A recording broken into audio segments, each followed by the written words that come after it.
Buenas tardes, los estudiantes de Ingeniería Biomédica y el Centro de Emprendimiento de la Universidad del Rosario les damos la bienvenida al SOPA. El SOPA es un espacio creado por los estudiantes, impulsado por el Centro de Emprendimiento con el fin de promover un espíritu emprendedor en la comunidad rosarista. Así es, y creemos que este espacio se ve como una oportunidad de conectarnos con emprendedores y investigadores importantes, los cuales son agentes de cambio en nuestra sociedad, como lo es nuestro invitado de hoy, el doctor Juan Carlos Briceño, el cual es docente y director del programa de Ingeniería Biomédica de la Universidad de los Andes. También es el director del laboratorio de hemosustitutos de la Fundación Cardioinfantil Uniandes y socio fundador de Biomaster Limitada, una empresa de la cual vamos a hablar un poquito más adelante. Juan Carlos, muchísimas gracias por acompañarnos, un placer tenerlo aquí. Antes de comenzar este diálogo, queremos invitarlos a que se sientan como en el sofá de su casa. Pueden realizar las preguntas que crean pertinentes a lo largo del conversatorio. Para esto contamos con un micrófono. Entonces, para conocer un poco más a nuestro invitado, vamos a hablar y dar unos referentes de su desempeño investigativo y laboral para que nos familiaricemos un poco con su trabajo. El ingeniero Briceño es precursor de importantes investigaciones en hemodinamia, hemosustitutos, ingeniería de tejidos y biomateriales. Con estos desarrollos ha logrado numerosos reconocimientos, cuenta con 2 patentes referentes a dispositivos para obstruir el ductus arterioso. También es socio fundador de la empresa Biomaster Limitada, la cual surge como un proyecto de grado de los Andes y la cual se ha constituido como una de las más importantes en tema de ingeniería de tejidos, en la cual se encarga de producir y comercializar lo que son membranas para la rehabilitación de tejidos blandos. Juan Carlos es ingeniero mecánico de la Universidad de los Andes, es magíster en Ingeniería Biomédica de la Universidad de Austin, Texas, y tiene un doctorado también en Ingeniería Biomédica de la misma universidad. Juan Carlos, bienvenido de nuevo. Quisiéramos iniciar esta charla preguntándole por los adelantos obtenidos en sus investigaciones. Gracias por la invitación. Inicialmente me siento honrado por la oportunidad de compartir con ustedes. Quiero agradecerles también la oportunidad de compartir las experiencias que hemos tenido en investigación. Bueno, entonces iniciemos hablando sobre el desarrollo que se ha logrado, los desarrollos que han logrado patentes en su investigación. Entonces, si quieren, por favor, cuéntenos un poquito acerca de los dispositivos oclusores para obstruir el ducto arterioso persistente. ¿De qué se trata esta investigación? Está por ahí en la presentación grande.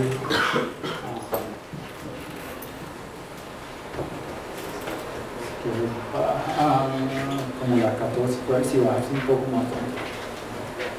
Creo que está al final porque así es la vida. Ahí está. Listo. Entonces, si quieres,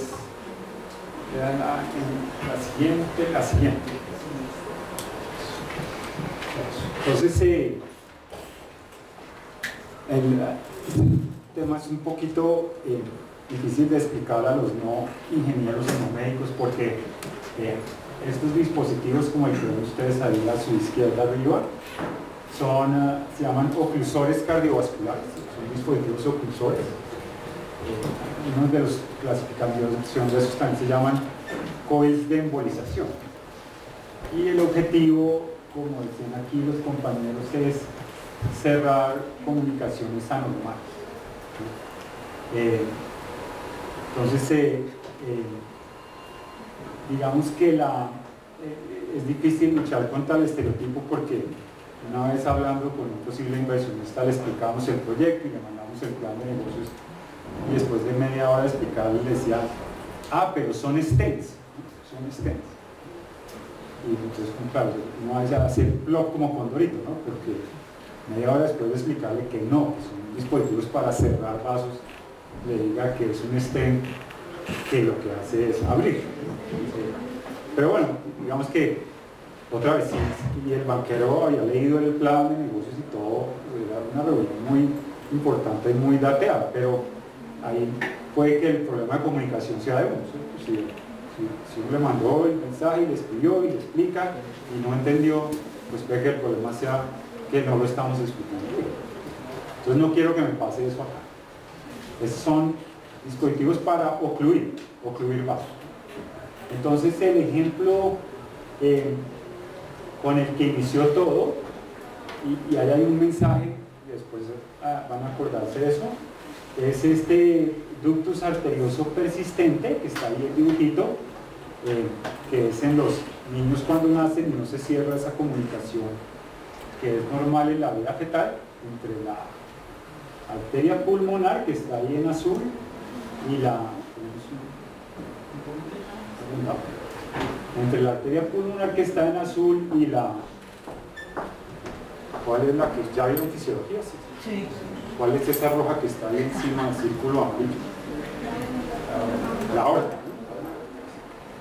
Entonces en la vida fetal, como los pulmones están cerrados, la sangre que está tratando de ir a los pulmones, pues simplemente se va por acá, ¿cierto? Y va a todo el cuerpo, ¿no? Cuando está en vida fetal, la mamá está oxigenando la sangre por uno, entonces no necesita los pulmones. Además sería como un pescado si lo estuviera funcionando. Entonces, en el primer mes de vida, ese ductus arterioso se tiene que cerrar. ¿Sí? Se cierra naturalmente por muchas razones, por flujos y por hormonas y cantidad de cosas. Si no se cierra en el primer mes de vida, se llama ductus arterioso persistente. Y ahí el bebé tiene una cantidad de bebés. Para resumirlo, ¿cierto? La sangre fluye igual cantidad de sangre en el lado pulmonar y en el lado sistémico, pero la presión es como 5 veces mayor en el lado arterial. Entonces imagínense si ese huequito se mantiene abierto, toda la sangre se va a ir del lado arterial al lado pulmonar. Las arterias pulmonares y los pulmones no están preparados para ese flujo y esa presión. Entonces digamos que el pronóstico de esos niños con ductus arterioso persistente, y si les preguntan de eso, digan DAP, suena caché, entonces a estos niños con DAP tienen que intervenirlo rápidamente, si no al año de vida ya la mayoría se muere, que los pulmones se destruyen totalmente, se infectan, la arteria pulmonar se vuelve como una tubería de PVC porque no está acostumbrada a esa presión. Entonces hay que operar al niño rápidamente, ¿no? Entonces la solución puede ser cirugía de corazón abierto, ¿no? Pues llegar ya a cerrar. Y la otra solución, que es la tendencia en la medicina últimamente, es como tratar de ser lo menos invasivo posible. Entonces por cateterismo, el cardiólogo hemodinamista llega hasta allá, ¿cierto? Puede ser por la aorta, subiendo como en contra del flujo, y suelta uno de esos resorticos que están ahí arriba, ¿no? Suelta el resortico para tapar ahí. ¿Sí? Entonces, esa es la solución. Entonces, trabajando con un cardiólogo, el doctor Alberto García, en la cardio infantil, eso hace ya bastantes años, entonces estaban muy chiquitos. Él llegó de un congreso iluminado, ¿no? Que esto otra vez, esto que es interesante sobre la creatividad y todo. Y es entonces es cirugía, pues la cirugía tiene una cantidad de riesgos impresionantes. Entonces mejor hacerlo por cateterismo, y si el ductus era menos de 4 milímetros de diámetro, estos resorticos que están aquí funcionan bien, ¿cierto? Esto era lo que había en el mercado. Entonces se ponen esos resorticos acá y funcionan bien. El problema era con ductus mayores de 4 milímetros porque el resortico no trancaba, ¿no? O si se quedaba en las paredes pero seguía habiendo flujo en la mitad. Entonces, entonces, como les decía, el doctor García una vez llegó de un congreso de cardiología pediátrica y llegó iluminado y dijo: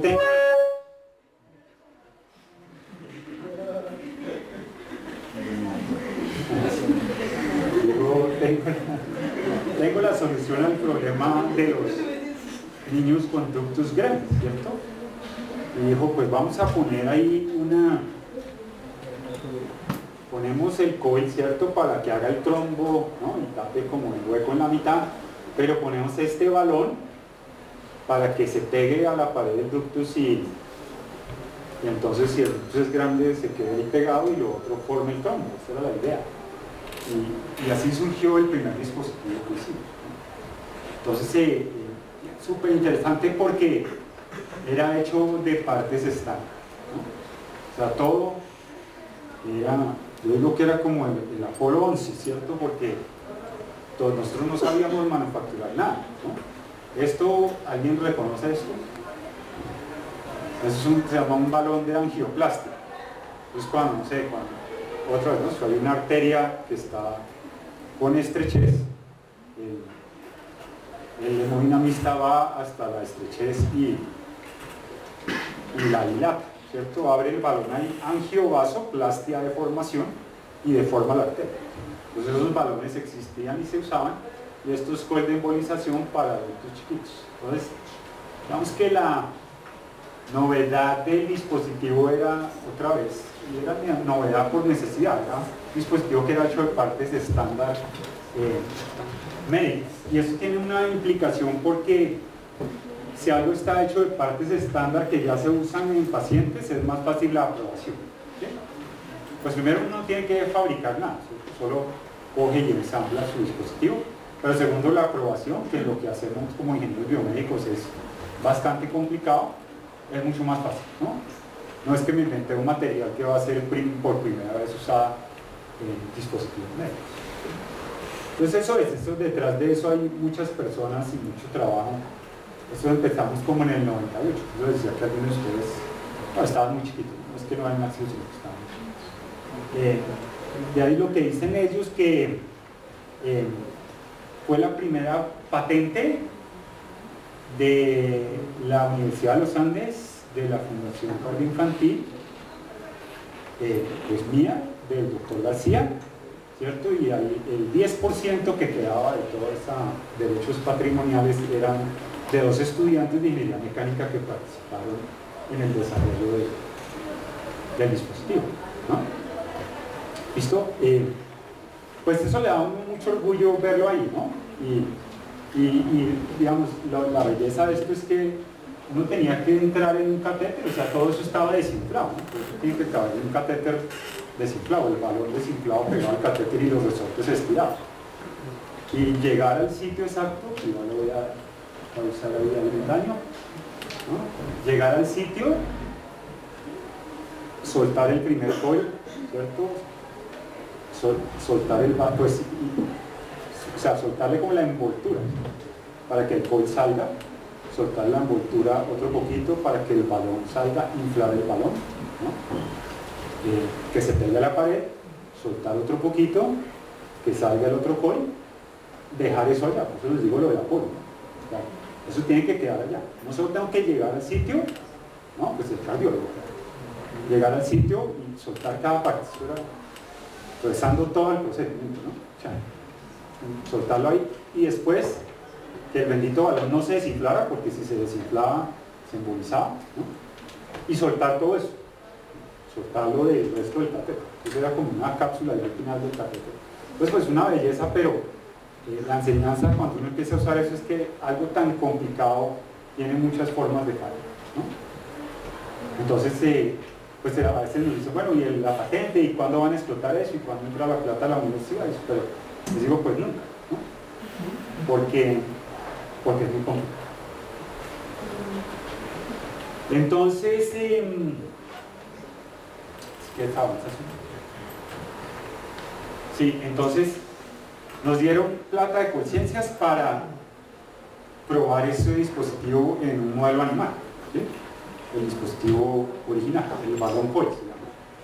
Y ya probándolo en ese modelo animal y que funcionó bien, o sea, tapó ductos arteriosos de terminitos de un día en sí, ¿no? Ya funcionando bien, nos dimos cuenta que esta vaina por aquí no es muy complicado, ¿no? Y ahí surgió 2 cosas al tiempo. Yo soy el que estoy haciendo eso, Y despertamos. En ese tiempo aprendimos a trabajar ese alambre, ¿no? Y esa fue la clave del éxito, ese fue el cambio para nosotros, ¿no? Pues un colega fue a una fábrica de estos resortes y vio cómo lo hacía y adaptamos la tecnología, ¿cierto? Es una forma elegante de decir y nos fusilamos el procedimiento de acceso. Entonces, ese es el alambre que se hace, ¿cierto? Es un nitinol, que es níquel titanio, que tiene dos características súper importantes, que es muy flexible, ¿cierto? Es muy flexible. Y el otro es que tiene memoria de fuego. ¿No? Tiene una tercera y es que no es magnetizado. Entonces aprendimos a manejar ese bendito nitinol y entonces dijimos, no, pues en lugar de tener ese balón y esas cosas tan complicadas ahí, vamos a hacer este dispositivo que es de un solo alambre, que es continuo, pero es de cono, entonces el cono ese, ¿cierto?, evita que haya flujo en la mitad y las espiras más gruesas se pegan al borde de la pared. Ahí tiene también unas fibras como de polímero, ¿cierto?, de acromo, algún material para que forme el trombo más rápido. ¿Listo? Y ese sí, ¿no? Esa fue la segunda patente de la Universidad del Dr. García, de la carrera infantil mía y de una estudiante de doctorado que estaba trabajando, que hizo como el trabajo, digamos, el trabajo manual, el trabajo experimental del asunto, ¿no? Y ese es, entonces, ¿no? Como idea, prototipo, pruebas in vitro, no les dije mucho, pero el comité de ética no les deja a usted tocar así sea un marranito o algo así si no tiene evidencia que eso funciona en el laboratorio. Entonces uno hace en el laboratorio con mangueras y bombas y con agua como un modelo de la circulación y del ductus arterioso persistente. Entonces prueba su catéter, ¿cierto? Juega a ser cardiólogo y prueba y lo meto 10 veces a ver si lo puedo colocar donde lo suelto, a ver si todo se abre, no sé qué, y si cuando pasa el flujo no se lo lleva, ¿no? Si esas pruebas in vitro funcionan, paso a in vivo en animales, ¿sí? Si esas pruebas en animales funcionan, paso a pacientes. Si esas pruebas en pacientes funcionan, paso a solicitar la licencia para producir y vender esos dispositivos. Pues no una persona, tienes una empresa, las licencias del INVIMA se van a empresa, una persona. ¿Sí? ¿Listo? Entonces es como la línea del tiempo de las cosas. El problema en biomédica es que esa línea del tiempo, como les dije ya, puede ser ya 15 años, ¿cierto? Desde la idea hasta que eso llegue al paciente pueden pasar 15 años fácilmente y en algunos nunca llega, ¿no? Nunca llega uno a usarlo en pacientes. Esos son, aquí hay 3 ejemplos, no sé, 100 proyectos que habremos hecho en estos 20 años y probablemente esos por ahí 2 o 3 están llegando a pacientes, el resto se mueren en el camino. Entonces por eso es que un dispositivo que puede costar $10, ¿cierto?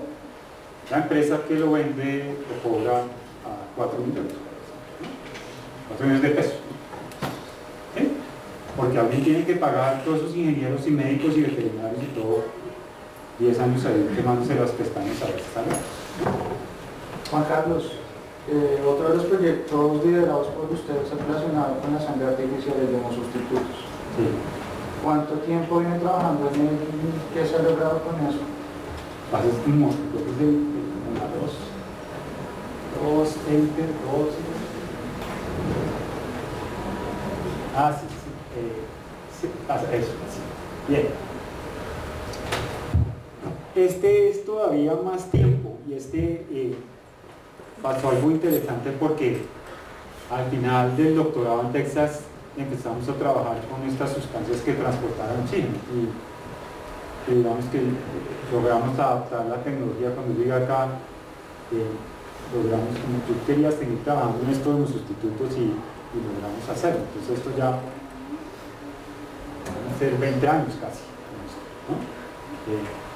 Pero dice que no hay vergüenza, ¿cierto? No hay pena en decir llevo 20 años trabajando en algo, ¿no? No pasa nada, si uno trabaja bastante tiempo en alguna cosa va a ser muy difícil, ¿no? Claro.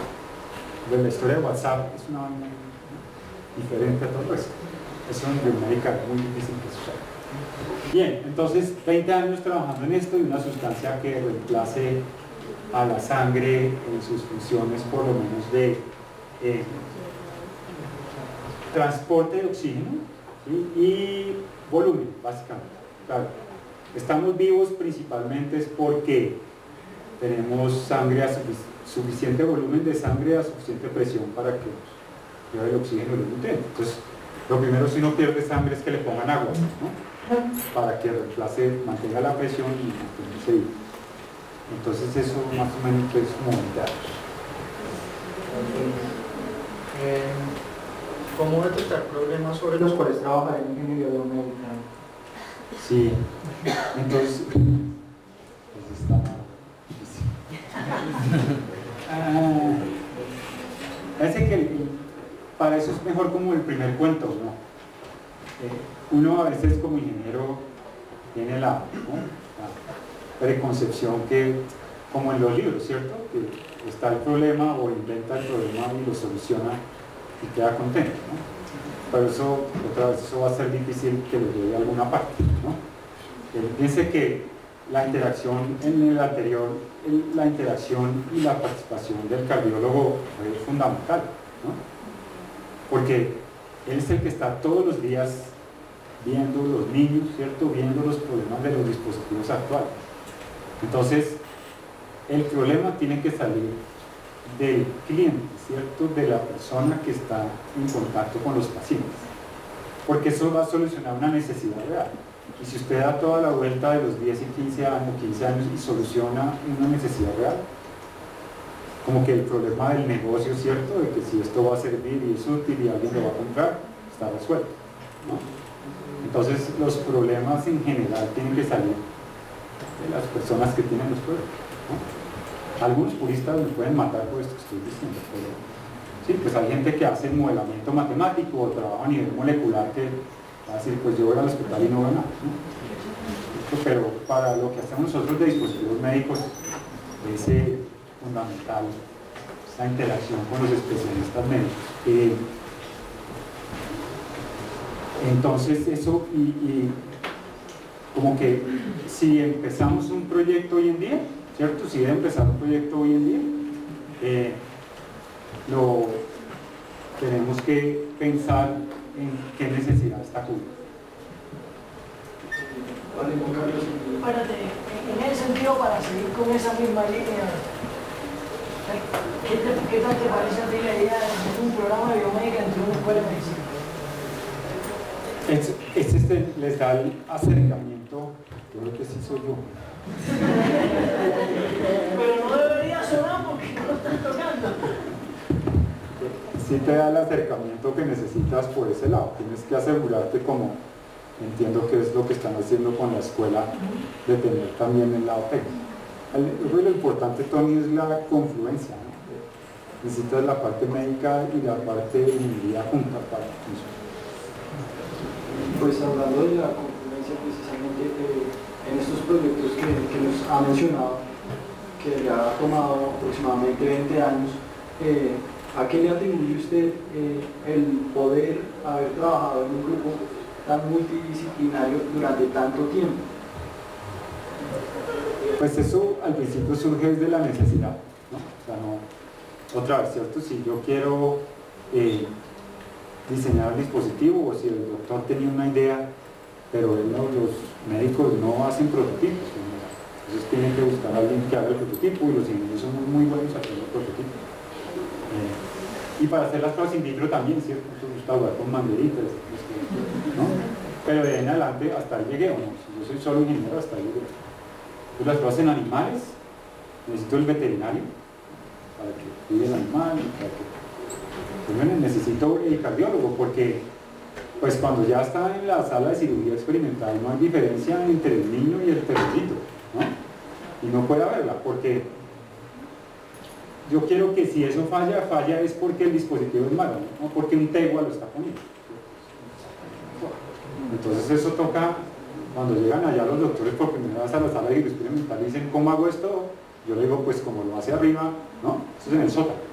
Pues como lo hace arriba en las salas de cirugía, porque esa es la forma como se debe hacer, ¿no? Entonces eso tiene restricciones de diseño, si ustedes piensan como ingenieros. Uno trata de no darle tantas cosas tan diferentes al médico porque les cuesta trabajo hacer los procedimientos diferentes. No da cuenta, ellos van a hacer las cosas lo más parecido posible. Entonces, esto se va a parecer a la sangre del banco de sangre. Y probablemente si algún día funciona y llega a pacientes, lo va a manejar el banco de sangre del hospital. Y el anestesiólogo decide, este paciente le doy sangre o le doy agua o le doy un sustituto, ¿no? Entonces el concepto de uso parecido a lo actual es importante, por lo menos la forma de uso. Juan Carlos, tengo entendido que usted también ha trabajado en injertos vasculares regenerativos, ¿cierto? Sí. ¿En qué consiste este proyecto? Ese está por ahí adelante. Ahí pasaste. 7. Bueno, entonces esos son los injertos que hacemos. Creo que más adelante está la problemática que sería un poquito. Eso es. Entonces, otra vez hay arterias que se tapan o que por enfermedad hay que reemplazar. Entonces, la solución hoy en día son injertos sintéticos que son más prótesis, ¿no? O sea, es un tubo de acro que ponen ahí donde está la arteria. Entonces, otra vez nos surgió la inquietud, pues los injertos actuales con adultos funcionan relativamente bien, ¿cierto? Ya mi arteria es del tamaño que va a ser y no, pues de pronto puede que después de 10 años se fatigue o se tape y tuve que cambiar. Pero en los niños el problema es totalmente diferente, o sea, me ponen ese injerto al año de edad y a los 5 años me lo tuve que cambiar porque ya todo el resto del niño creció, ¿no? Entonces nos fuimos a pensar si un injerto que regenerara, ¿cierto? Que usara la medicina regenerativa podía solucionar esos problemas.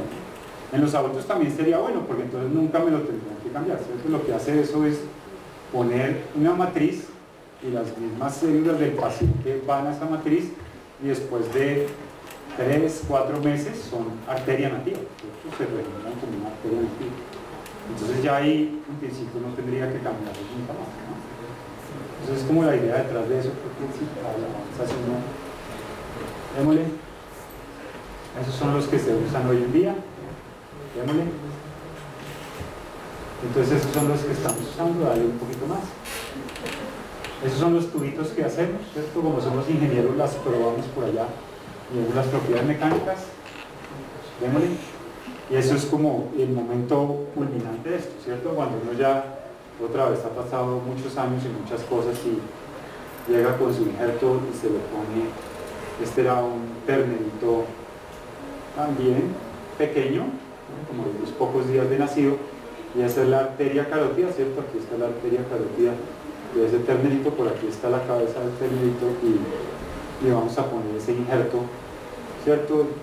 Suponiendo que este ternerito es un niño que tiene una enfermedad en esa arteria, que no es del todo cierto, pero el modelo es un modelo, ¿no? Y se hace toda la evaluación. También lo evaluamos en conejo y este conejo está aquí en el TAC, ¿no? Para ver cómo están sus arterias, ¿no? Porque el problema es que después de que usted lo pone no sabe si se tapó o no, ¿no? Como el ternerito y el conejito están haciendo raíces cuadradas ni logaritmos, nada, pues no sé si la arteria carótida le está funcionando.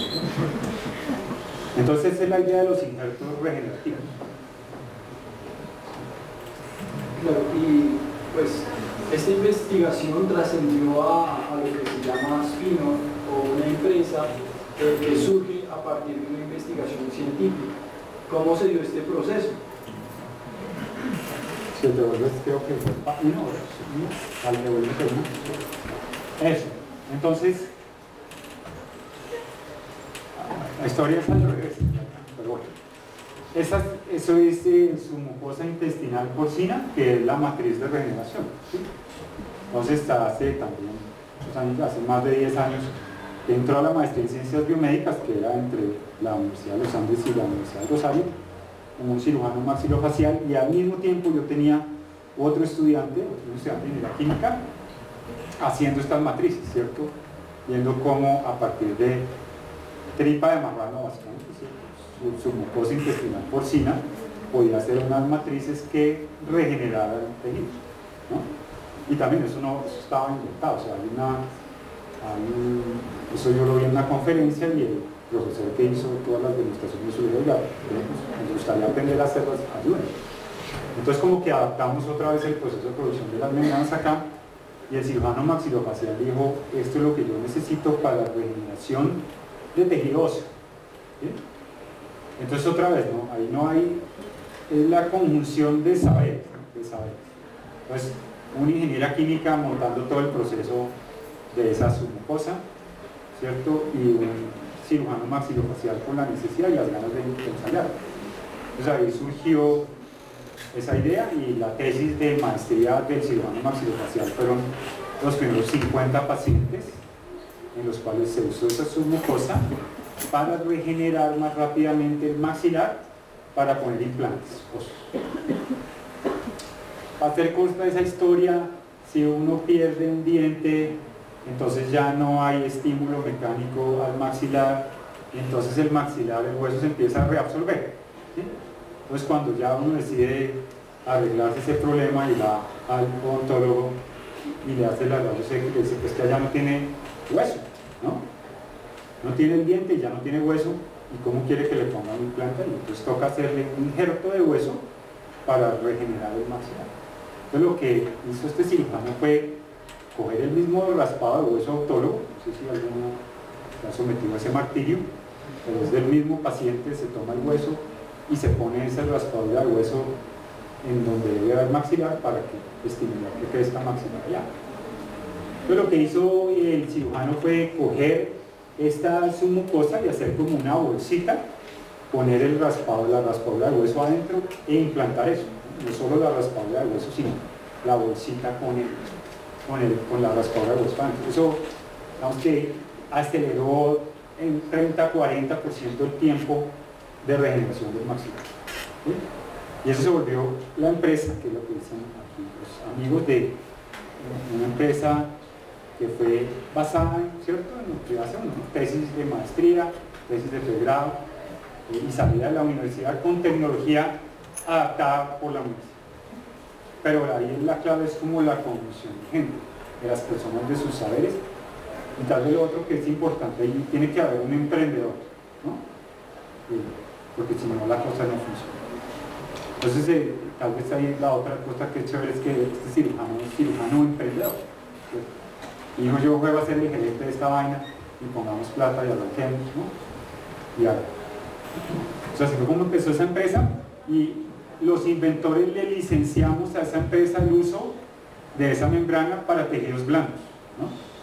Pero otra vez, como estamos pensando en cardiovascular y en los niños, dijimos, ¿qué tal si podemos hacer con esos tubitos y no regenerar solo, ¿no?, encías y maxilares, y piel, sino arterias? Entonces por eso es que se pasa a la siguiente, por eso es que eso se volvió un tubito, y es que estamos probando como arteria a ver si logramos regenerar.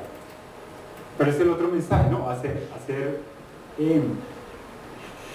regeneración o membranas para regeneración de tejidos blandos es relativamente sencillo, pero hacer regeneración de arterias es muy. ¿Qué estrategias propone usted para crear más spin-off en las universidades? Nos toca, pues yo no sé la respuesta para eso, porque yo soy un mal ejemplo, ¿no? Si les digo que tenemos 100 proyectos y 3 pasan a pacientes y 2 se vuelven spin-off, pues es muy baja la efectividad, ¿no? Yo lo que estoy preocupado en estos días es cómo hacer esos procesos que les digo de 15 años más cortos y cómo hacer que no sean 2 de 100 proyectos, sino, ¿no?, 2 de 10. Pero no hay recetas con eso, no. Bueno, la experiencia sirve, por eso les decía que las canas no son tan malas. Sí, después ya la próxima vez que uno lo hace, ¿cierto? Y decía, ya sé dónde me equivoqué la vez pasada, ya sé dónde me equivoqué los últimos 15 años. El próximo proyecto no va a ser de 15 sino de 10. ¿Y qué limitaciones ve usted hoy en día en cuanto a ese proceso de generar espino? ¿Cuáles son nuestros obstáculos que tenemos que superar? Tenemos obstáculos desde el planteamiento del problema, como les decía, ¿no? Así, si uno no plantea el problema adecuadamente, nunca va a llegar a un espino, ¿no? Ahora, yo creo que uno no puede proponerse solucionar problemas pensando directamente en el spin-off porque se va a frustrar, ¿no? En el 95% de los casos se va a frustrar, ¿no? ¿Sí? O sea, no. Eso, si llega, ¿no?, si llega a spin-off y si llega a pacientes, todos aplaudimos y sacamos la champaña, pero en el 95% de los casos no va a llegar y uno tiene que vivir con eso. Entonces, digamos que hay que incentivar más proyectos y más proyectos bien hechos para que algunos de ellos se vuelvan spin-off.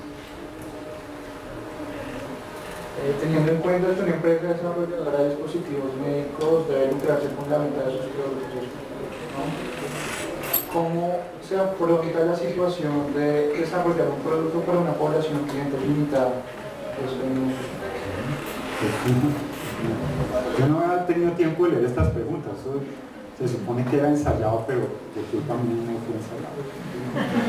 Entonces me van a corchar.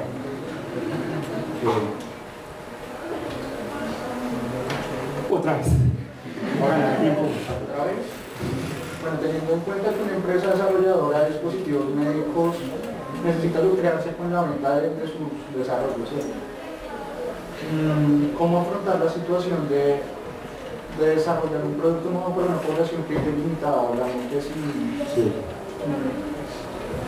Es una muy buena pregunta y como que hace 20 años la solución que yo pensaba que funcionaba era hacer algo que fuera más barato que lo que estaba en el mercado. O sea, entonces, otra vez, después de estas canas ya no creo que esa es la solución. Nuestro dispositivo oclusor, bueno, este caso también sirve. En el mercado no hay en ninguna parte del mundo hay un injerto vascular regenerativo, ¿no? Entonces, si lográramos llegar al mercado con esto así, si le funciona a los marranos y después de los marranos le funciona a los humanos y podemos poner la empresa y vender estos injertos, no hay ninguna competencia en el mundo en este momento, ¿sí? Entonces uno pensaría, no, pues ¿por qué lo vender más barato? ¿No? Yo diría, ¿por qué venderlo más barato? Si es mejor, pues puedo venderlo hasta más caro, ¿no? El problema del mercadeo está cambiando muchísimo porque, digamos, hay cosas de la ley 100 que no nos gusta, pero hay cosas de la ley 100 muy buenas. Como que si yo necesito un injerto, pues, el sistema me lo va a cubrir, ¿no? Entonces fíjense que ahí el problema de mercado y de costo es secundario, ¿no? Es secundario. Antes era como cuántos pacientes pueden pagar eso, ¿no? Pero por decirles algo, si esto costara el doble de lo que cuesta un injerto de Dacron, yo creo que no sería difícil ir a la EPS y decirle, oiga, póngale esto a sus pacientes en lugar del que le está poniendo, porque así cuesta el doble, nunca los va a tener que volver a operar, ¿no? Entonces puede que los costos a largo plazo para las EPS, que hoy en día son los dueños del paciente, pues será a largo plazo, sea mejor. Entonces, el costo puede ser, uno puede tener esa estrategia, ¿cierto? Haber un dispositivo que sea más barato y que haga más o menos lo mismo que está en el mercado, y es válido. Pero también puede hacer algo radicalmente diferente y debe cobrar por eso, ¿no? Alguien decía que es un poco perverso pensar que porque la mayoría de pacientes de estas patologías son pobres, entonces la solución tiene que ser de 2 pesos, ¿no? Claro, eso es un poco torcida la verdad. Si son los pacientes más pobres, más enfermos, deberían tener el mejor cuidado posible, ¿no? Incluso mejor que los ricos. Dentro de la naturaleza del emprendedor, del investigador, se destacan características como la perseverancia y la pues, constancia. ¿A qué grado ha requerido usted estas características para sacar adelante estos proyectos? Sí, pues eso es lo bueno de estar en una universidad, ¿no? Uno no, si yo estuviera en una empresa ya estaría quebrado. Por eso también ayuda al emprendimiento, pero no soy emprendedor. Digamos que tiene relación con la pregunta anterior, y es cuando se decidió formar la empresa, pues yo fui y le pregunté al rector, rector, vamos a formar una empresa con esto, usted tiene que estar de acuerdo, porque si no, pues yo no voy, ¿no? Porque yo creo que voy a seguir siendo toda la vida profesor y lo que más me gusta. Entonces, si usted me dice que yo no puedo ser emprendedor, no soy emprendedor, ¿cierto? Porque quiero ser más profesor que emprendedor. Pero bueno, el rector dijo, no, sí. El rector de ese entonces tenía una forma como muy directa de pensar, y Juan Carlos, pues sí. En las universidades en Estados Unidos que llevan tanto tiempo haciendo eso, los profesores son los que fundan las empresas, es que, porque debe ser así, ¿no? Pues hagamos. Pero me desvíe la pregunta. Un poco, pero estamos hablando de la perseverancia. Sí. Bueno, entonces, ya me volví. Entonces, la universidad, ¿cierto? Pues yo puedo gastarme en una universidad, tengo el privilegio de estar en una universidad, en un hospital en el cual puedo gastar 20 años a ver si encuentro la sangre artificial, ¿no? Y si al final del año, con el proyecto de conciencias que tenemos financiado, nos damos cuenta que esa vaina definitivamente no funciona, pues de seguro que no pasa nada, ¿no? No pasa nada, porque es que uno tiene que disfrutar el viaje también, ¿no?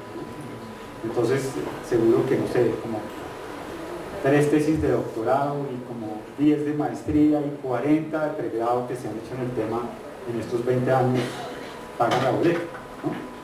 Y el avance de la ciencia, puede que no lleguemos a una sangre artificial como tal, pero lo que hemos aprendido de lo que le pasa al organismo cuando pierde sangre rápidamente es apasionante, ¿no?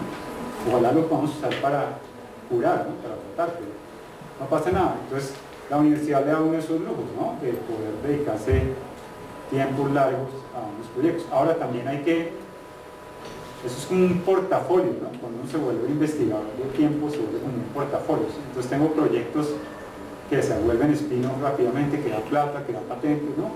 Y proyectos como más quijotescos, como dicen algunos, ¿cierto? Que puede que nunca pase nada con eso, ¿o no? No pasa nada, ¿no? Para eso están las universidades. Entonces, volviendo a la pregunta, la perseverancia y la persistencia en eso, pues también tiene que ser como pensar, ¿no? Yo no puedo ser tampoco tan terco, no de decir, no, pues es que si no funciona, no funciona, ya pensemos en otro problema u otra solución que no funciona, pero darle el suficiente tiempo, ¿cierto? Es diferente decir, yo empecé hoy y mañana digo, esta vaina no funciona, hagamos otra, ¿no? Después de 5 o 10 años decir, esta vaina no funciona, hagamos otra o vamos por acá. Juan Carlos, ¿cómo llegó usted al mundo de la ingeniería biomédica? Usted es ingeniero mecánico, pero terminó resolviendo problemas médicos. Sí.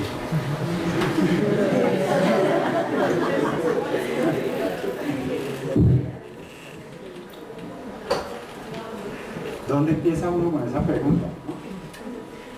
Bueno, no, la respuesta es relativamente fácil y rápida. Yo crecí en una familia en que mi papá era médico y mi mamá era enfermera, ¿no? Mi papá era de los médicos de antes, entonces tenía un consultorio en la casa, y él, antes que papá o esposo o cualquier cosa, era médico, ¿no? Entonces yo crecí en ese ambiente. Pues como que el ejemplo del servicio a la gente estaba ahí todo el tiempo, eso lo tenía metido. Pero cuando llegué a los 15 años a decir quiero estudiar medicina o no quiero estudiar medicina, pues que nada, ¿no? Uno a los 15 años quiere rumbear, ¿no? Y un papá que casi no ve y que trabaja 24 horas al día, 7 días, ¿no? Y me tocó contratar psicóloga y todo, y pues me gustaba la medicina, me gustaba mucho, me apasiona la medicina. Pero con la psicóloga llegamos a la conclusión pues que no iba a ser muy feliz practicando, ¿no?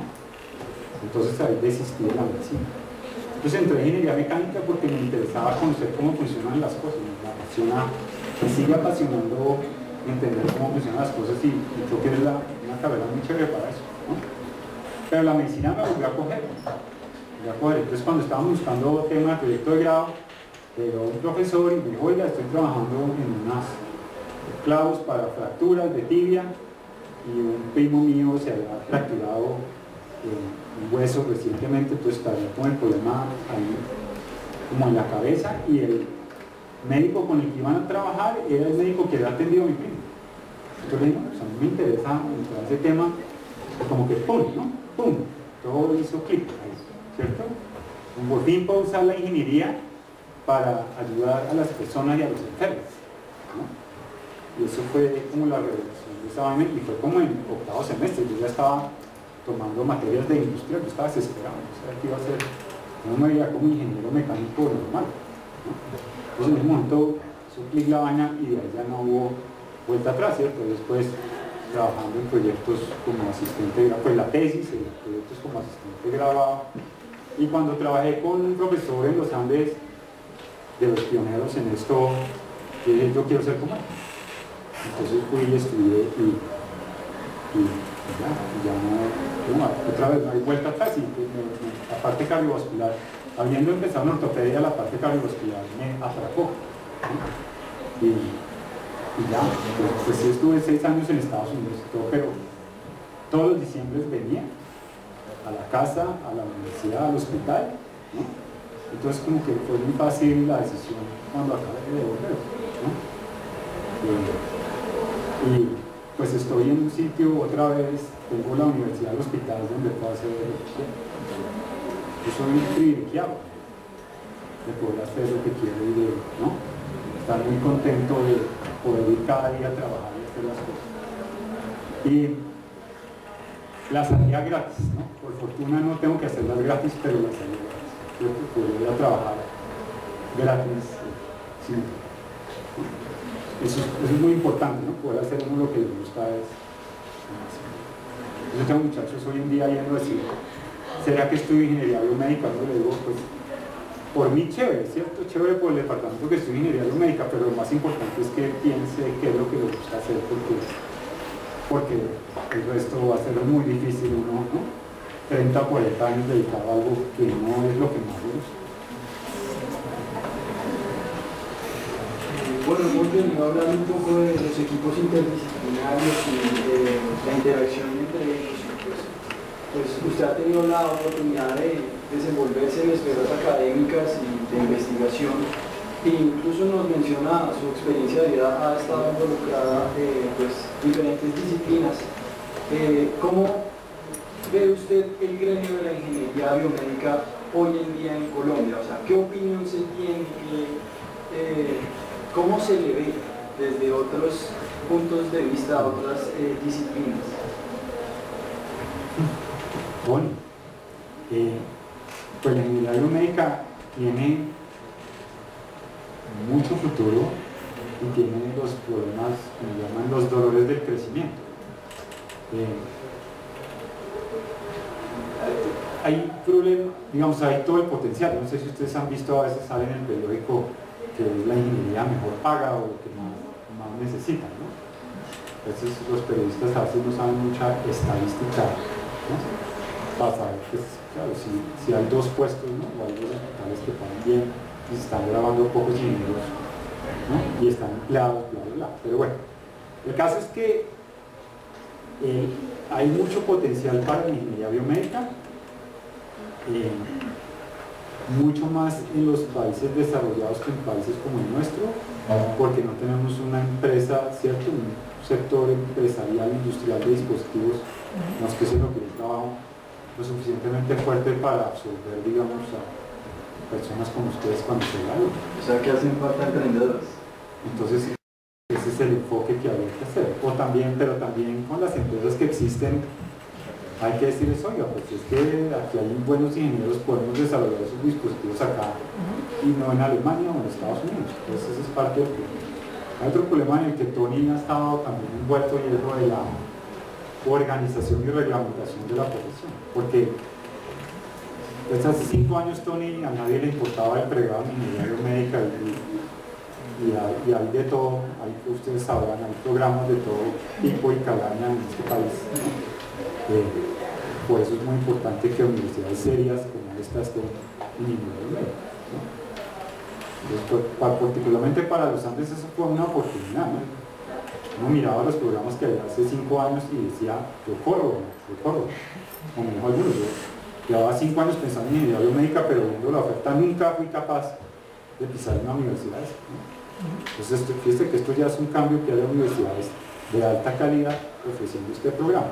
Eso eventualmente va a resultar, ¿cierto?, en que los ingenieros biomédicos no seamos los del sótano del hospital, ¿no?, como es hoy en día. Pero eso va a tomar un tiempo.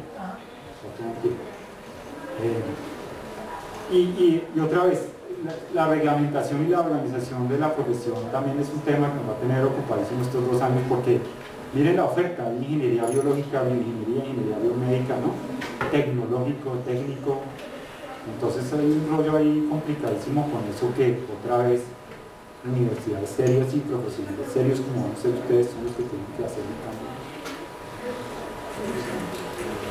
Bueno, teniendo en cuenta que nuestro perfil profesional es completamente interdisciplinario, que nosotros tenemos que trabajar con médicos, con fonoaudiólogos, con fisioterapeutas para procesar nuestros desarrollos, ¿qué actitudes cree usted que un ingeniero biomédico debe tener para trabajar mejor con este equipo? Eso de la multidisciplinaridad también es un rollo, ¿no? Es una palabra que asusta un poco, porque ¿qué significa esta vaina? Pero miren los programas de todos los departamentos de ingeniería biomédica, todos dicen que está ¿no? Pero esto puede ser malinterpretado. Yo creo que como funciona, y en el marco de los proyectos funciona así, es que, bueno, si el ingeniero biomédico como que tiene que coordinar y catalizar todos esos esfuerzos para esos 15 años de trabajo, ¿no? Pero el ingeniero también tiene que saber que no es médico, no es veterinario, no es tan buen ingeniero de materiales como un ingeniero de material, no es tan buen ingeniero electrónico como un ingeniero electrónico, ¿no? Entonces, yo veo la multidisciplinaridad y la colaboración de eso como que cada uno encuentre exactamente lo que está haciendo. Si yo voy a empezar a operar marranos, estamos jodidos.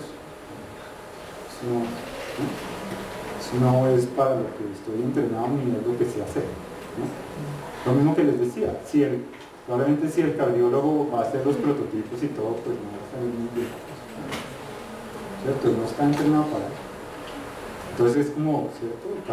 Cada criatura tiene que saber lo que sabe hacer y para qué es malo. Es indudable que para lograr resultados se necesita esa conformación de un equipo con diferentes especialidades, pero usted en su trabajo personal, ¿cómo ha logrado conformar esos diversos equipos que se mantengan, pero además que sean efectivos? ¿Cómo se busca, cómo se encuentra este equipo más? Es una muy buena pregunta. Lo primero que se me viene a la mente es que yo ahorita puedo decir que habría mi trabajo gratis, pero hace 20 años no. Entonces, tiene que haber plata, ¿no? Tiene que haber plata porque cuando uno es estudiante tiene otras necesidades. Sobre todo estudiante de posgrado, ¿no? Que ya no... Eso cuando está estudiando en pregrado no le da pena, ¿cierto? Mi papá me da la matrícula y ahí como vivo, duermo, etc. Pero ya de posgrado es otro punto. Entonces a los de posgrado nos toca pagarles lo suficiente para que vivan. Entonces, pero la plata no lo es todo, ¿no? O sea, la plata es importante, pero no lo es todo.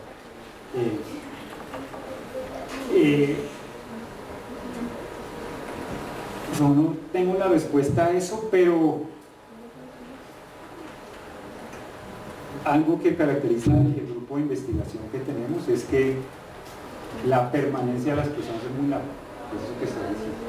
Ahorita el viernes se graduó una estudiante de doctorado que tú conoces, Diana Sánchez, que hizo la opción en ingeniería biomédica, o sea, tenía las 5 materias de pregrado hizo ingeniería mecánica, su tesis conmigo, hizo la maestría en ciencias biomédicas, su tesis conmigo, y ahora terminó 4 años después, termina su doctorado en injertos vasculares conmigo. Entonces, pues, eso es lo que uno quisiera, ¿cierto? Personas también enamoradas de lo que están haciendo. Una persona que lleva 6 años trabajando en el mismo tema ya sabe más que yo, ¿no? Escribe los papers, escribe las propuestas para conciencias, todo. Entonces, la especialización sí es muy importante, pero tiene que haber el ambiente, ¿no? O sea, una persona no está 6 años ahí torturándose. Tiene que haber algo que les guste hacer. Pues, eso es otra cosa, yo no sé. El modelo, nosotros tenemos un problema porque yo no sé qué modelo de ingeniero biomédico nos va a salir de la universidad, como aquí el experimento que están haciendo sus profes con ustedes, ¿no? Digamos que nosotros, el grupo, el Departamento de Ingeniería Biomédica de los Andes surgió de un grupo de investigación, ¿no? Y pues el ministerio y toda la universidad trató como de ponerle, ¿no?, nubes a eso porque uno no hace investigación en pregrado, ¿no? Eso es claro, están los dispositivos médicos y la ingeniería hospitalaria y todo, y eso nos camufló un poquito, pero no mucho. Yo cuando llegan con ustedes el primer semestre, el primer día, lo primero les pregunto, ¿y ustedes por qué están acá?, ¿no? Entonces una respuesta frecuente a eso es, yo estoy acá porque yo quiero hacer investigación. Entonces por un lado digo, como chévere, ¿no? Pero por otro lado, uno por solo pregrado no hace investigación. Entonces nosotros ahí el producto que estamos formando, que es el programa en educación, y es que el ciclo de producto es 5 años, como casi un dispositivo médico.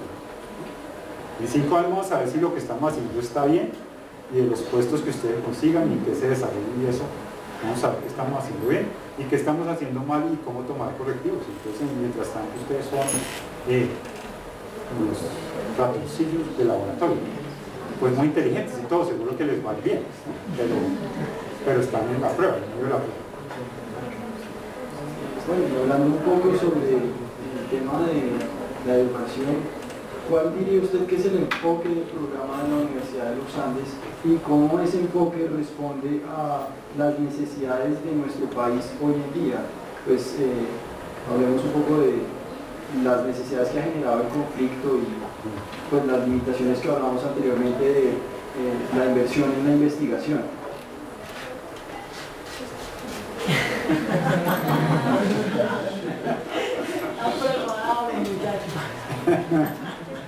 Siguiente pregunta. No, miren, la Universidad de los Andes empezó hace 66 años, ¿sí?, después del 9 de abril del 48. Y lo que dijeron es, vamos a traer un modelo de universidad no confesional, una cantidad de cosas súper liberales y súper innovadoras para el momento de Colombia, ¿sí? Y el pensum y toda la estructura es calcada de las universidades gringas, eso no hay cómo ocultar, ¿no? Me interesa ocultarlo. Entonces digamos que esa tradición surgió y entonces 60 años después usted dice, voy a crear un nuevo programa en ingeniería biomédica, ¿cuál es la metodología o qué carácter le doy? Específicamente para responder a las necesidades del país. Entonces lo hicimos en 2 pasos y puede que fracasemos en eso, ¿no? Otra vez, en Estados Unidos hay universidades que llevan mucho tiempo, pues el biomédica mucho tiempo lleva 15, 20 años en el pregrado, así en el pregrado. Eso usted dirá, comparado a los, no sé, 100 años de ingeniería, es poco, pero comparado a lo que estamos haciendo nosotros, mucho, ¿no? 20 años son 5 ciclos, ¿no? Muchos ciclos de estudiantes. Entonces, ahí no hay secretos, ¿no? Mira los pensum de las mejores universidades en Estados Unidos y dice, yo quiero ser como ellos. Entonces adapta el pensum, ¿sí? El conocimiento es relativamente universal, se puede adaptar el pensum y empezar y arrancar de ahí, pero el problema es lo que estás diciendo de ¿y qué van a salir a hacer esos muchachos cuando se graduan? Que yo creo que también les preguntan. Claro, y si estaremos capacitados para responder de las necesidades de nuestro país y no las planteadas dentro de esos pensum. Entonces voy a hacer una infidencia acá. La estrategia fue, hagamos el pensum que tenemos 4 años para pensar en cómo, ¿cierto?, en cómo los vinculamos a la realidad del país, ¿sí? Pero usted dirá que hay responsabilidad. Pero así funciona la Universidad de los Andes. Claro, yo les digo, bueno, pues, acá no sé, Digamos que se parece mucho. Nosotros cogimos los programas de las universidades de Estados Unidos y Europa a los cuales queríamos parecernos, cogimos el pensum igualito, pero dijimos, aquí hay dos grandes problemas: la discapacidad y los hospitales llenos de equipos dañados. Si bien queremos parecernos a esas universidades, tratemos de maniobrar un poco para por lo menos intentar resolver el problema de la discapacidad y el sistema de salud, que es un desastre. Y entonces, no, digamos, para darle esa maniobrabilidad al sistema no esperamos 4 años, pero sí con respecto a las otras cosas hay que ver qué pasa. Entonces fíjense que el proceso de diseño es robusto, ¿no? Cuando dos entes independientes hacen procesos parecidos, pero de nuevo, el problema, no, sin tomar del pelo, el problema de qué van a salir a hacer los egresados es la pregunta del millón acá. Y eso nosotros tuvo 15 años pensando si abríamos o no. ¿No? Porque cada 2 años venía a un hospital diferente, hagamos esto. Y otros maestría chuleado, doctorado chuleado, pero pregrado, muy responsables, muy responsables. Porque no sabemos qué van a salir a hacer, ¿no? Hoy en día lo abrimos y todavía no sabemos qué van a hacer.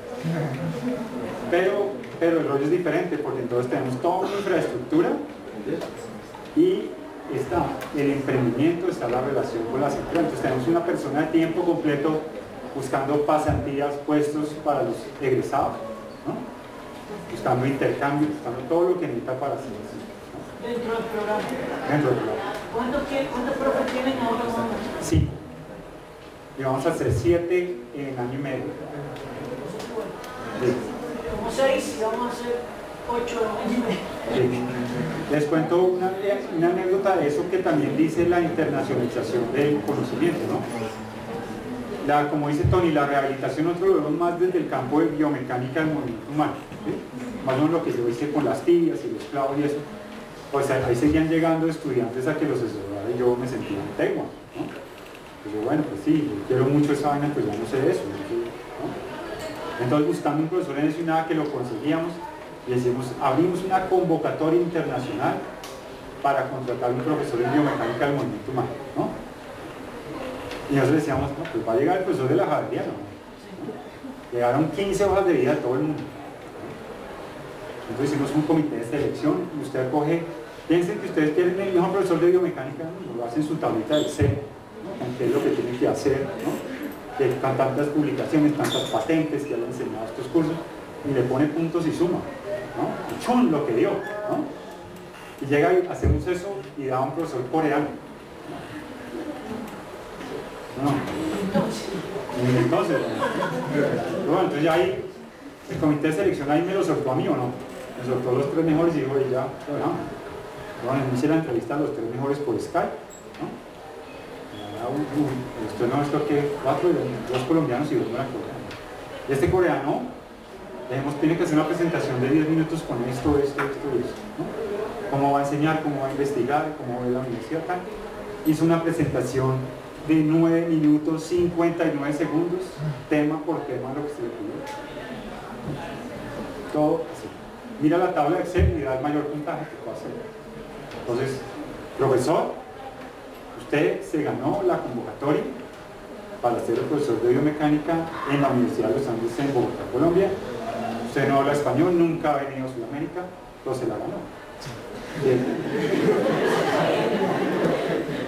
Así, ¿va a venir? ¿Va a venir? Creo que sí, pero mi esposa está embarazada. Bueno, el profesor hable con su esposa y la oferta está en pie y me cuenta. Al día siguiente hablé con mi esposa y nos vamos para allá, ¿no? Y llegó aquí, el 2 de enero, ¿no?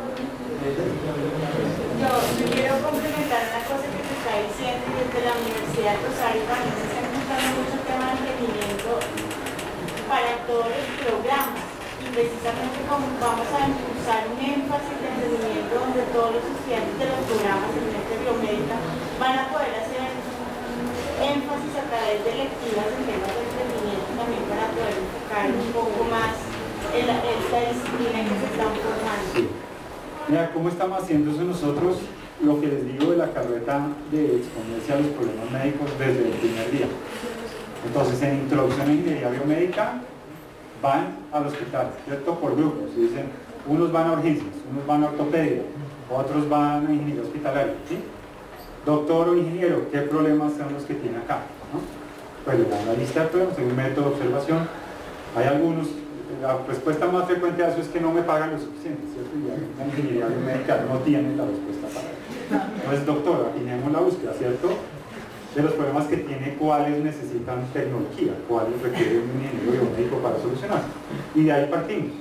Y en primer semestre hacen un primer plan de negocio, ¿no? No solo la solución tecnológica al problema, sino con quién voy a competir, ¿no? Cuánto cuesta la solución de competencia. Y yo creo que eso va a hacer una diferencia desde el primer semestre en los que salen. En el caso nuestro, nosotros hacemos exactamente lo mismo. Nosotros hacemos visita en el hospital y ponemos un proyecto integrado. No importa que él no sepa electrónica, no importa que él se la aprende haciendo pequeñas cositas, un canal de electrocardiografía o un circuito de un desfibrilador. Y eso se puede convertir en su tesis de grado, se va complejizando el mismo proyecto con las asignaturas que va dando. De manera que él desde el mismo primer semestre debería saber cuál es su tesis, o sea, qué quiere dedicarse, qué problema va a resolver. Y hay gente del tercer semestre que se fueron de aquí porque tienen clases que están transmitiendo señales de telemetría, de electrocardiografía con un XB.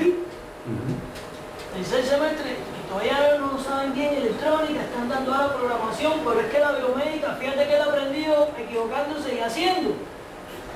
Primero simulando, después con animales, después con personas. Él no se equivocó con personas, empezó por aquí primero con los prototipos. Y así es la biomédica, o sea, cuando tú te pones a investigar en los primeros inventos, que si el descubrimiento de radio, que si el descubrimiento de la señal de electrocardiografía, tú ves a Entomen con las manos metiendo parte de agua con sal, ese fue el primer electrodo, digo, déjame ver qué pasa aquí. Claro, él fue el sujeto, no lo probó en otra persona. Pero así es como se aprende. No hay otra forma, haciendo y equivocándose. Y es bueno que venga alguien y nos lo diga. Que vea que tampoco nosotros estamos como que tan lejos, o sea, todos estamos haciendo lo mismo. Bueno, y como para cerrar esta sección, ¿cómo ve usted el desarrollo de la tecnología aquí en el país? ¿Hacia dónde nos estamos dirigiendo en este momento? Y pues como les decía, hay una brecha que cerrar, porque digamos que el esquema de desarrollo y comercialización de dispositivos médicos pues se hizo en un ambiente en el que no había tecnología propia, ¿no? Entonces eso pues tiene ese sesgo ahí, pero cambiar esas conductas es difícil. Entonces, ¿cómo convence a usted a una multinacional de dispositivos que de verdad aquí los podemos hacer tan buenos y no mejores que los que diseñan y desarrollan y construyen allá? Ese es parte del desafío que tenemos. Pero los cambios culturales son también muy lentos, nos toca ir poco a poco. Bueno, muchísimas gracias, doctor Juan Carlos. Por último, le queremos pedir el favor que nos deje una frase para nuestro muro, el sofá.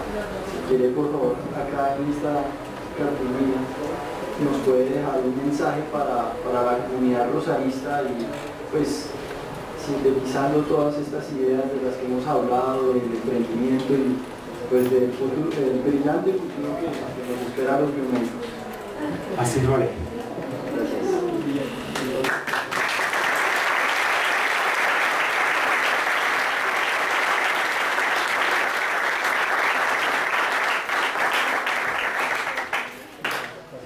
¿Alguien tiene algún comentario o pregunta que quiera compartir con el doctor?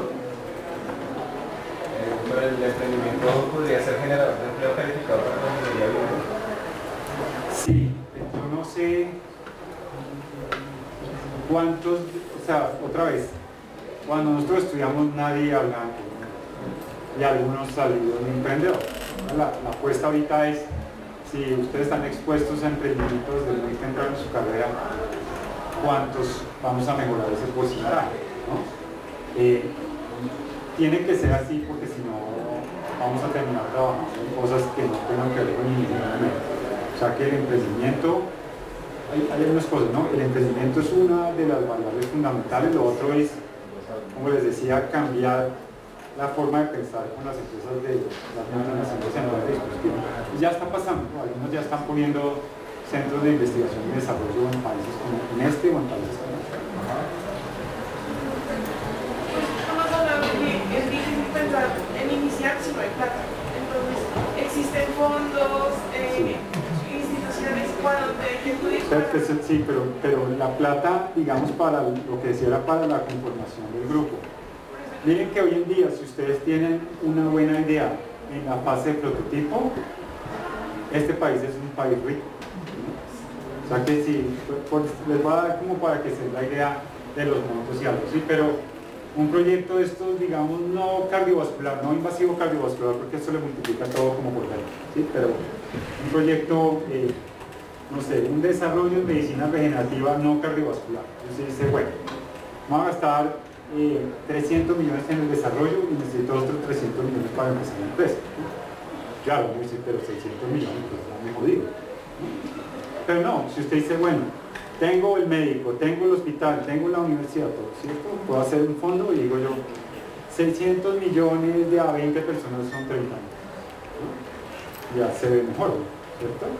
Entonces lo de la plata, bueno, digamos, la plata para investigación es más difícil, pero la plata para la constitución de empresas y para estar a pie, eso está ahí.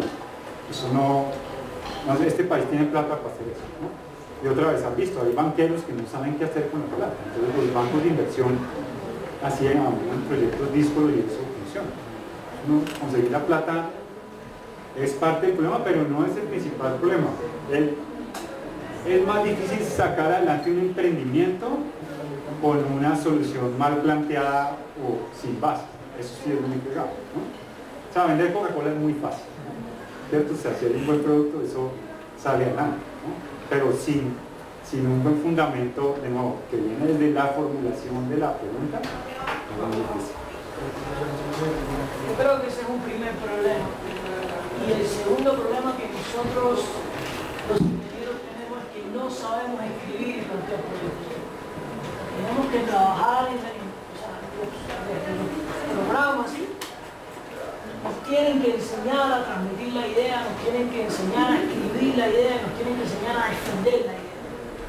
Porque tu idea puede ser genial, pero si tú no, la interfaz humana no llega al que tiene la planta, entonces hay que trabajar mucho en una vez que se tiene la idea buena, en cómo plantearla, cómo escribirla, cómo comunicarla y cómo convencer al que tiene la plata que te la dé.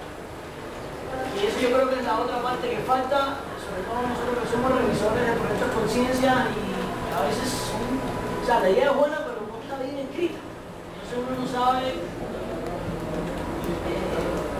cómo le puedo cobrar el proyecto a la persona.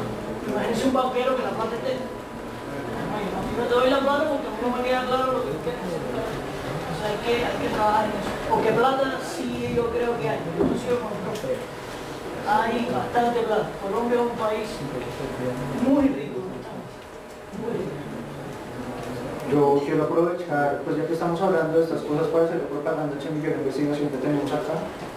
Estamos creando como un banco de problemas preguntando a las unidades de investigación que tenemos acá en la Escuela de Medicina. Entonces, pues, si alguno de ustedes está interesado en inscribirse en el semillero o en trabajar con nosotros, pues me contactan a mi Jesús y ahí vamos desarrollando el evento. Bueno, y para finalizar queremos obsequiarle un detallito al doctor de parte de la comunidad Rosario. Muchas gracias por su tiempo y pues compartir de toda su experiencia con nosotros. Ha sido una experiencia muy enriquecedora y pues esperamos tenerlo por acá pronto. Con gusto. Muchas gracias.